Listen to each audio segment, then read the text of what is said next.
Hey there everyone, welcome back to my shop. My name's Ryan Palmer and I do this thing called Palmer's Peeves because I'm kind of an angry mechanic, I guess.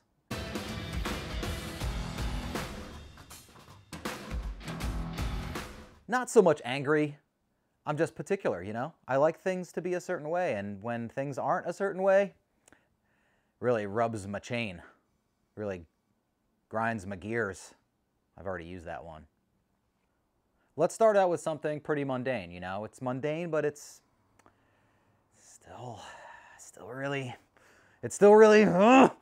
and it's, see behind me here, all these handlebars? You know what I hate? I don't really like this 35 mil bar scenario. You know, 35 mil bars, they've been around a while now. They've started to become very popular. And I don't know if you remember this, I don't know how far you go back, but 31/8 used to be the oversized handlebar size. And we've had that for a long time and it works really well. But 35 happened because Easton wanted something new and cool and fun. And they brought 35 to the table. And you know what? It looks really cool because the bikes are getting bigger and the head tubes are bigger and everything. All the tubing is huge. And like, you know, we're not dealing with these small little chromoly tubes anymore, or these small little aluminum tubes. We're dealing with big carbon fiber bikes, and everything is kind of getting bigger. Forks are bigger, everything's bigger now. And so the 35 mil aesthetic is great, right? But talk to anybody who engineers handlebars and stems, particularly handlebars, and they'll tell you it's really, really hard to make a 35 mil clamp diameter bar flex the way you want it to. And when you're clamping at that diameter and then it tapers down so abruptly, and then you have a bend in the bar, all these geometries actually make it really tough to make a bar that flexes the way you want it to. And it turns out that making a bar flex the way you want it to in 31/8 is actually not that hard, right? So it's like engineers, I think this really makes engineers mad because they have to try a lot harder to basically make the same product they used to. It's similar to like carbon rims, right? Like carbon rims, they're great for certain things, but ride quality wise, carbon's very, very difficult to make ride as well as aluminum. And that's why it peeves me, man, because like it's an unnecessary thing. Like we didn't have to do this. It's totally unnecessary. It's like, it's just one of those things. It didn't have to happen.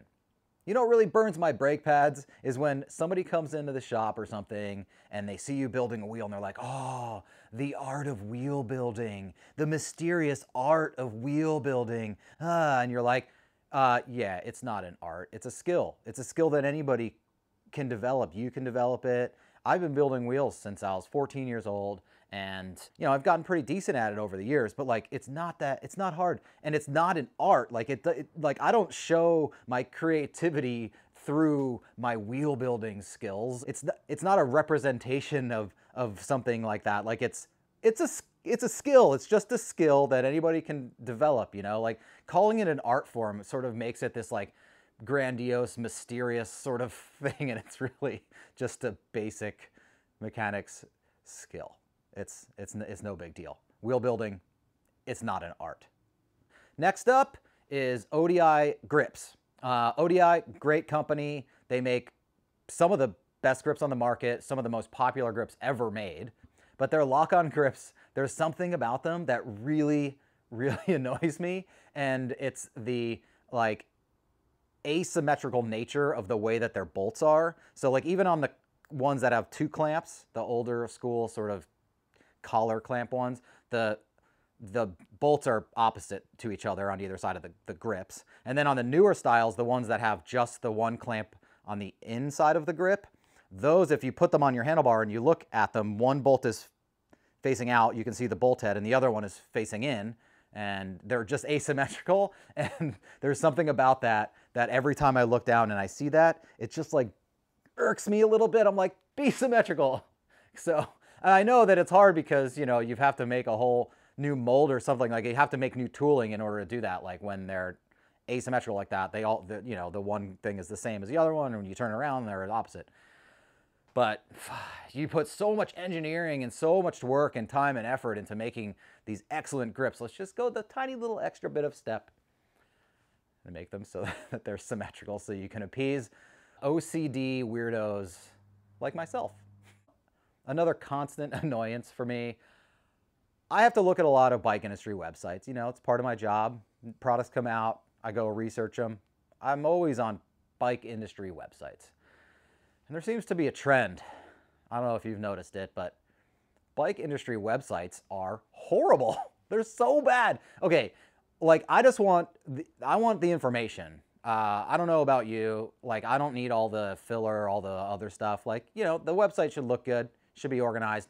Most bike industry websites are kind of garbage. Like they're so unorganized. It's so hard to find anything. It just seems like anytime I'm looking for something, it takes me so many more steps than necessary to get to it. And like, I don't need all the filler and stuff. Like, okay, so here's an example just off the top of my head is Yeti. Yeti, you make awesome bikes. The design's awesome. You know, the design of your website is pretty awesome. Like the way that it looks, it's very appealing to the eye. It's beautiful, but like, man, it's so hard to find everything. Like you get this story forum thing and as you're scrolling, everything starts changing and things are shifting and doing weird things. And it's like, you've got a vertical thing going and a horizontal thing going and it's all a total mess and I can't find anything ever. It's just sorting through bike industry websites. Maybe this is one of these ones where like, I'm just complaining to myself and nobody else because I mean, how many bike industry websites do you guys on average go to any given day? Anyway, it's annoying. All right, you guys, that's all I've got for you this time. Thanks so much for tuning in.